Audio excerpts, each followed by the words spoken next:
How's it going, everyone? Bass here, and welcome back to my Green Bay Packers weekly 7-round mock draft. This is version, I believe, 7.0. As we get closer and closer to the draft, I believe we're under a month away, so we should have another 5 of these episodes. I'm also going to start doing players the Packers should be looking at in certain rounds, offense and defense. I'll release videos on those separately. Before we get to the mock draft, if you aren't subscribed already, it would mean the world to me if you went down and clicked subscribe. We are nearing 20,000 subscribers, and I definitely want to do something for 20,000, whether that be give away a Packers signed jersey or something like that. Thank you to everyone who's been subscribed for all this time. All right, so enough of the chit-chat. Let's get this draft started and get the first 5 picks out of the way here. Mac Jones going to the Jets, Jesus. Okay, so the way it went, Mac Jones actually went 2 to the Jets. I see in no way, shape, or form they don't draft either Zach Wilson. If it is a quarterback, it's going to be Zach Wilson. So then the 49ers do their trade and end up with Zach Wilson, which I think they would be, very happy with. Kyle Pitts going 4 to the Falcons. I could see that happening. He's actually had talks with the Falcons. And then Jamar Chase going 5 to the Bengals, linking back up with Joey B. I don't know if necessarily the Bengals need another wide receiver. They did lose A.J. Green, but they have T. Higgins. They have Tyler Boyd. They have a few other guys, Tate. So I'm not exactly sure, but, if they do want to just surround Joey B with some targets, go for it. I think their pick there might be Sewell, but not mad with it. So if we get the next 5 picks out of the way, and Sewell goes to 7 with the Lions, that's a very good value there. Obviously it's the Lions, so I wouldn't like it, but that's good value for them, getting Sewell there at 7, the best tackle in the draft. Waddle going 6 to the Dolphins. Trey Lance going 8 to the Panthers. I really like that. And then Fields to the Broncos at 9. Also really like that. Patrick Surtain pretty much goes to the Cowboys in every mock draft. They do have need at corner, and he's the best corner on the board. And as of right now, there's a few guys still on the board. Slater's nice, Parsons, J.C. Horn, and Darisaw, but I'm going to stay put for right now. All right, and then the next 5, we have Devonta Smith going to the Giants. Definitely see them as a wide receiver needy team. Same with the Eagles with Rashad Bateman. Slater and Darisaw go to the Chargers and Vikings. They pretty much get offensive linemen every mock. They definitely do need it. And then Parsons seems to be sitting right around this 15 mark, which I wouldn't be terribly mad if the Packers traded up. It's just you're going to have to give up so much. Parsons did have a really good pro day, had a really nice 40 time, but you're going to have to give up so much, and I just don't know if it's really the Packers trading up that much to go for an inside linebacker. But, yeah, so we still have J.C. Horn on the board, which is very interesting because he's flying up boards, and I see him going within the top 15. But there's a possibility he could slip to the late teens, and in that case, maybe it's, possible for a trade up. But there's a lot of back-end cornerback talent with Farley, Stokes, and Newsome here at 28, 29, and 30, right around where the Packers pick. So waiting to see what happens with those 3. If 2 go off the board, then trading up possibly. If that happens, that's probably the better look. So I'm going to let this ride to 20 here, and we'll see who goes. J.C. Horn goes right after. Of course, that always happens whenever you talk about someone doing a mock draft. You're like, well, I really like him, but I don't know if I'm going to trade up just yet. He goes next pick every time. Freiermuth going to the Dolphins at 18 is very interesting. Morig going at 19, I feel like he might slide a little bit longer. I do know a lot of people that like Morig, especially the Packers for drafting him. A lot of people do like that as an idea. I wouldn't mind it. The Packers do have 2 starting safeties in Amos and Savage, but if you want to run Savage in the slot a little bit more, and then also Amos is, getting a little older. Obviously, they just restructured his deal and pushed a lot of bonus back, but Morig would be, definitely a good prospect. Ver Tucker going to the Bears. JOK going to the Raiders here. So then we still have Tevin Jenkins on the board. Kwity Paye's on the board. 2 edges with Kwity Paye and Ojulari. Owa also an edge. Like I said, Greg Newsome, the 3 corners here. Barmore, Cosme. A lot of talent still here with only, 8 picks left, so I really like where we're sitting. I don't feel a need to trade up right yet.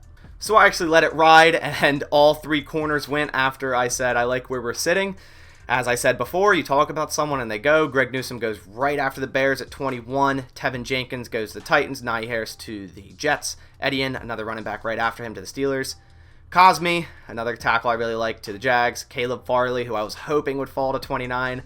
I was thinking right as it hit the Browns, I was like, should I trade up for Farley? He does have injury concerns with his back, but as of 2 weeks ago, he was considered the best corner, and he was going before Patrick Surtain at around 8 or 9. So I think it's worth the risk if he does fall around here to possibly trade up. I didn't get around to trading up, but even if he falls to 29 for some reason, I think the Packers should 100% pull the trigger. So now it's our pick, and there's still a lot of guys here, which I don't know if I'd pull the trigger right now. I really like Barmore, but I think I could trade back a couple picks, 5 picks, and still get him. And even if he goes, I still like Zaven Collins. And I know I just had that whole spiel about a linebacker, but Kadarius Toney, I know a lot of people like. Dylan Radins here at tackle. The Packers definitely have a need at tackle. Elijah Moore at receiver. You have Aaron Robinson at corner. Creed Humphrey at center. And you still have Kwity Paye and Aziz Al-Ajari here. So edges, which I think teams would definitely want to trade up to grab. I don't think the Packers have a desperate need at edge right now, especially with Preston Smith coming back for this year. They have 3 capable starting edge players. So I don't know if they're going to spend a first-round draft choice on one. So right now I'm going to try to look into a few trades that might be able to be pulled off to gain a little bit more mid-round value. All right, so with a trade I saw, the Jets pick is 5 picks away at pick 34. I'd be trading pick 29 for 34 in the second round. I'd also be gaining a third round and giving up a 6. It says unlikely, so I might have to upgrade that to a 5, but I'm going to try it with a 6 first. That would give us, an extra third round. That's right at the top of the third round at pick 66. So I'm going to go ahead and try sending this and see what they say. They decline it, so it looks like I'm going to have to upgrade that to the 5th there, which I'm not too upset about, especially getting a third, and they do accept it, so I'm going to go ahead and pause this. So now we're sitting at pick 34, and then we also have pick 62 and 66, so right there we could use that to kind of move up a little bit if we see someone in the middle of the second that we really... So now I'm going to let it ride to our pick, because that's exactly what the point of this was, and it is our pick here. So we still have Barmore here, Zaven Collins, Aaron Robinson. I really like Christian Barmore. I really do like Christian Barmore. I think I drafted him in the last draft. I got him really late. I traded up because he fell far for some reason. I don't see him falling that far as he did in the last video. I think right around this area is like perfect for him. He would instantly upgrade our defensive line and make our run game 10 times better. He'd fit into the 3 tech right next to Kenny Clark. I really, really like Christian Barmore. Another option here is definitely Dylan Radins. I think the Packers do value tackle a lot, and they like to get their big guys early in the draft, so that's why I'm looking at Barmore and Radins here. Radins would be, an instant starting tackle if we needed him. The Packers have some uncertainty here at tackle because Bakhtiari being hurt. Don't know how long he's going to be out. Billy Turner is probably going to have to end up having to start at left tackle if Bakhtiari's out. And then you kind of have a really gaping hole at right tackle because, you already have that hole at center. Lucas Patrick's probably going to have to play it.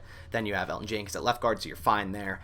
John Runyon's probably going to play right guard. You have Simon Stepniak, who we have no idea about, could possibly play right tackle. You have Nijman, who could possibly play right tackle, but Radins would be an upgrade way, way over them. There's also a couple other options that I obviously do like. Zaven Collins, I've talked about him a lot. Nick Bolton even. Elijah Moore here. Creed Humphrey. And those will all be dropping down a little bit. I looked at trades just a little bit to kind of see. There's not a lot of value. You're only able to really swap thirds with someone and move up another 10, 15 picks in the third round. So in that case, I don't really think it's worth it. And the Packers have, a very big need at tackle and defensive line. So I'm very torn right now between Barmore and Radins. After some thought, I am going to draft Christian Barmore. I just really like the thought of putting him next to Kenny Clark in this defensive line. The Packers are just as thin at defensive line as they are at offensive line, if not more. Dean Lowry, I don't see being on this team come 2021. Like I said with Tyler Lancaster, he's a stopgap fill player, decent at run defense, but that's about it. You do have Kingsley Keke, who I really like, and I think he will start. But adding Christian Barmore right away to this defensive line, he could start day one and could be an absolute menace in the middle of the field there, right in the trenches there. So I'm going to go Christian Barmore at pick 34 here.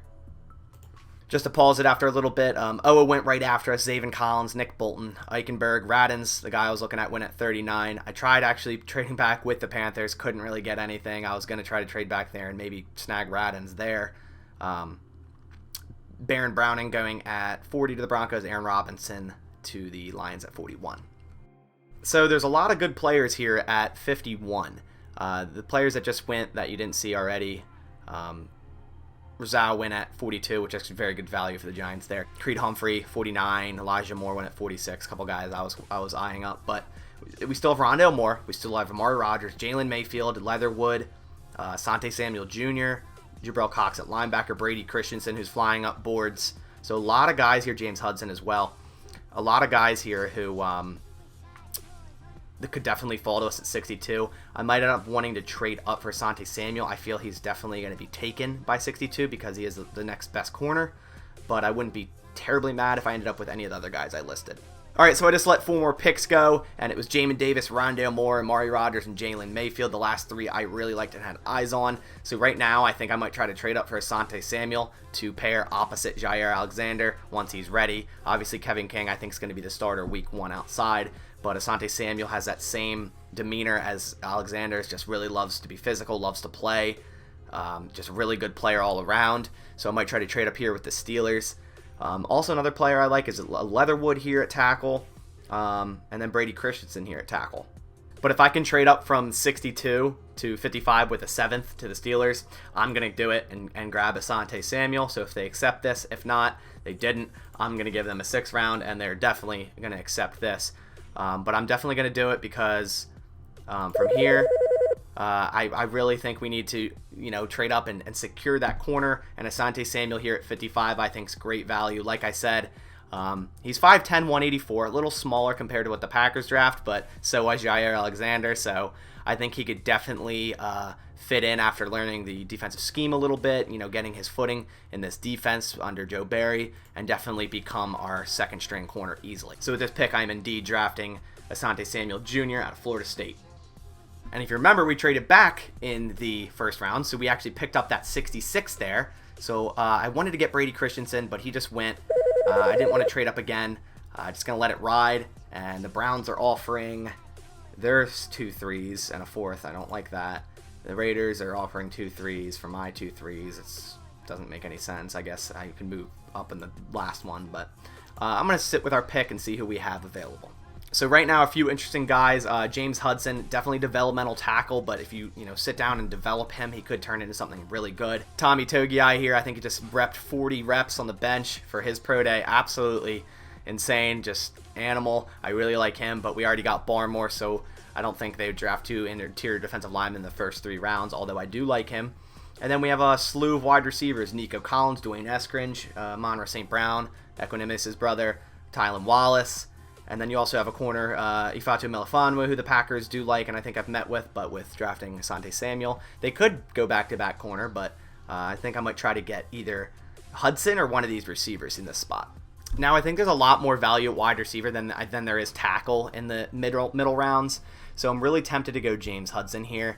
I said it already. I don't need to say it again. The Packers have need at tackle and wide receiver, obviously, because they have no receiver under contract after this year. Devonta Adams will be extended, but tackles definitely need.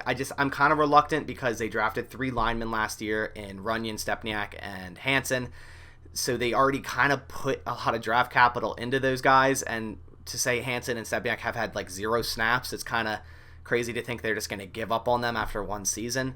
So it's kind of, you kind of walk that line of, do you want to just give up on those guys and draft James Hudson here, or do you just want to keep adding to it?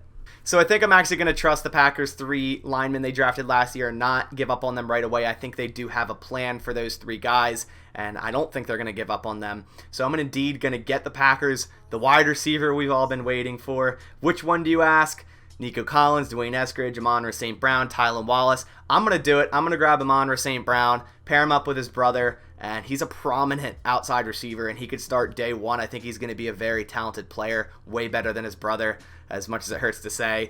But I'm going to go ahead and draft Equanimeous' brother, Amon-Ra St. Brown, with pick 66 here. So now it's our pick at 92, and I was looking at Quinn Miners here out of Wisconsin Whitewater. I really liked him, but he did end up going a few picks before ours. And a few other guys. Debo went, Tyson Campbell in terms of corners. James Hudson fell all the way to 79. I was about to go right back on my word and trade up for him because he was just kept falling and falling and falling.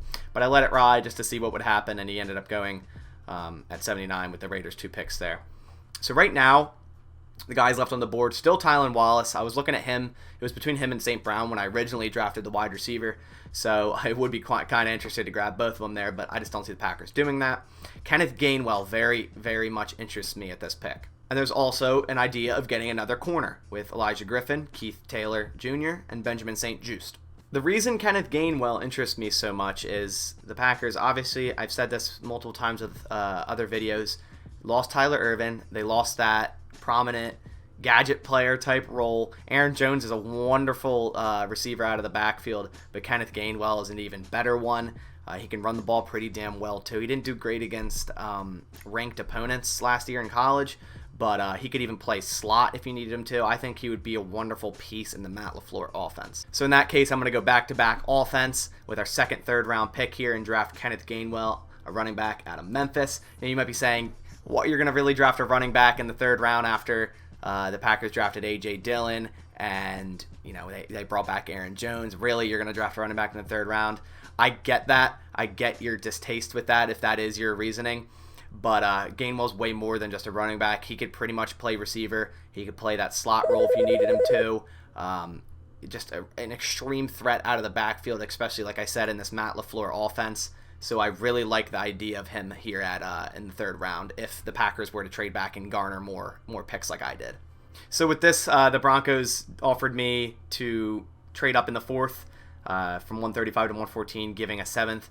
I don't really know why the system does this because I don't see that ever really happening. I just don't see the value there, for the Broncos because seventh round picks, like I said in previous videos, kind of just your right to get an undrafted guy under contract right away. So I'm going to go ahead and accept it even though I haven't really picked a guy I'm trading up for, but just for that value there, might as well and then draft a guy. So with this pick, I'm really eyeing up Israel Mukumu here. If I pronounced him wrong, please correct me in the comments, any South Carolina fans. But he fits the Packers mold at corner, more so with the 6'3", 205. He can play outside, he can play in the slot. Definitely a developmental guy. He could also be a deep safety if you wanted him to be. So definitely all-around type guy, can play pretty much anywhere on the defense. Very similar to Trill Williams in my opinion, just a little taller. And Trill Williams actually went at 109 there, which I draft pretty much every draft. So switch it up here. Didn't get Trill Williams, didn't even have the option to. But I think I'm going to go Israel Mukumu here, get another corner. The Packers need 2 corners in the draft, I believe. Definitely need a draft 2. Like I said, he's going to be a good developmental guy in this defense. So getting Israel Mukumu out of South Carolina at pick 114. So again, another weird trade in the system. The Patriots want to give me 2 fourth rounds, 122 and 139 for a fourth, a fifth, and a sixth. I don't know why someone wouldn't do this because I'm pretty much giving up the rest of my picks, but then I'm gaining 2 picks that are better than those 3 picks all together. So it just doesn't make sense why this is, being offered to me. But at this rate, why wouldn't I accept it? So I'm going to go ahead and accept this. It is a mock draft. It is for fun, so it's not like this is supposed to be 100% realistic. So I'm going to go ahead and accept that offer. And then, again, draft a guy here at 122. So I think with this pick, I'm actually going to reach a little bit. I usually don't do this, but I really do want to get a tackle in this draft, even though I, put a lot of promise behind the 3 guys drafted last year. But Walker Little is a great prospect, especially at the 4th round now. So, good prospect tackle there. Eventual starting left tackle, could play right if you wanted him to. The only reason he fell was because of his knee injury in 2019. And then he opted out of 2020. Before that, he was going to be a first-round draft choice. So I think getting him here in the 4th is definitely worth the risk. The Packers definitely still need offensive line here. You can see on the team needs is pretty much the one left there. So with this pick, I'm going to reach a little bit in the 4th round and grab Walker Little out of Stanford. So weirdly enough, we're actually on our last pick. A lot of the trades gave us a lot of picks in the middle of the draft and kind of got rid of the ones on the back end. Some of those trades aren't going to happen in real life where they offer a 7th or they only want a 7th round for you moving up 20 spots in the 3rd. It's just not going to happen. But if they're going to offer it to me, I'm going to take it.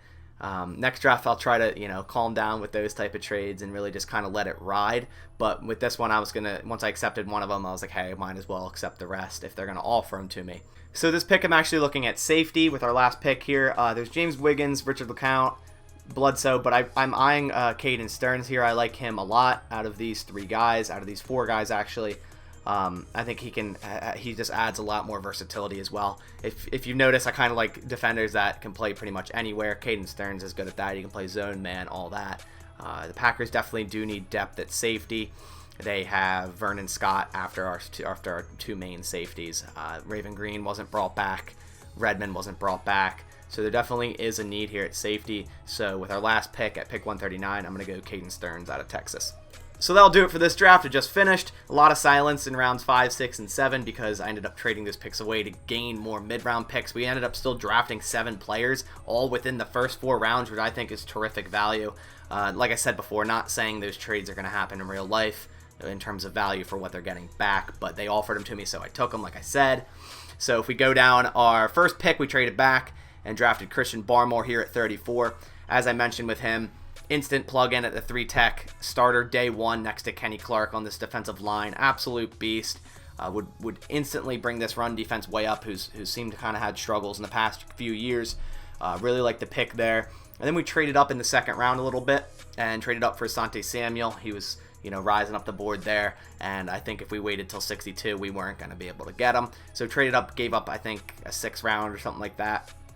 I think Asante Samuel is a very soon-to-be starter. I think if a team drafts him, he could start, but I think with the Packers bringing back Kevin King, he's going to definitely start week 1, but be on a short type of leash to where if they draft someone like Asante Samuel, he could definitely come in week 4, week 5. You don't know, and I think Asante Samuel is perfect for that.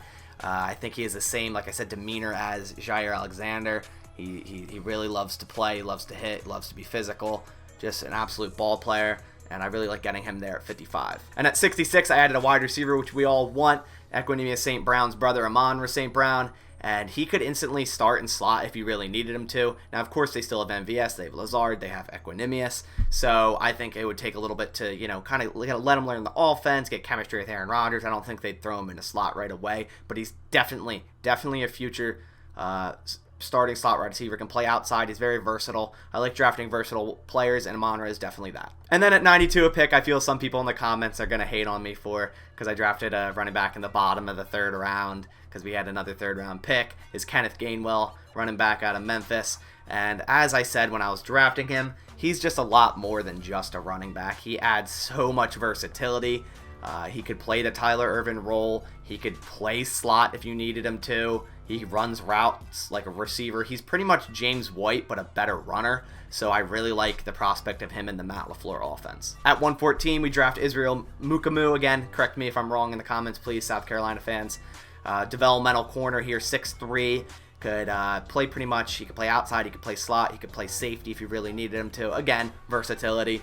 So I think the Packers are definitely going to draft 2 corners in this draft. So drafting a corner here at 114 on top of getting Samuel at 55 is no surprise. Then 8 picks later at 122, we snag Walker Little. Reached up a little bit, but I think rightfully so. Before his knee injury in 2019, Walker Little was poised to be a 1st-round tackle, and I think he could be just that if he returns to form. We haven't seen him play for a couple of years now, so you really don't know, but I think it's definitely worth that risk at pick 122. He could become a very, very good tackle in the NFL. And then at our last pick at 139, I drafted a safety, Caden Stearns. He could play man, he could play zone, he could play low in the slot, he could play deep, all over the field out of Texas. And the Packers need depth at safety. As I said when I was drafting him, they really just don't have depth. They have Vernon Scott. Raymond Green isn't returning. Redmond isn't returning as of now. So Caden Stearns, I think, is a great draft pick there at 139. I think they could even go safety earlier than 139 or right around that area. They could even go Trayvon Morgan in the 1st round. You don't know. I think it's definitely a bigger need that most people see, so that's why I wanted to address it in this draft. So that's about going to do it for today. We gained a lot of mid-round talent here by trading around some in this draft, but I really like the talent that I was able to draft in said mid-rounds. I'm interested to hear what you think of this draft. If you can give me a grade down in the comments down below, or if you wanted me to draft someone else or think one of these picks, isn't a good pick, let me know down in the comments below. And I would greatly appreciate it if you leave a like on the video if you did like this draft. I do one every week, every Wednesday, so you can come back for mock draft, I think 8.0 or 9.0 next week. 8.0. It's definitely 8.0. But with this mock all said and done, I hope everyone has a wonderful rest of your Wednesday evening. And as always, go Pack Go.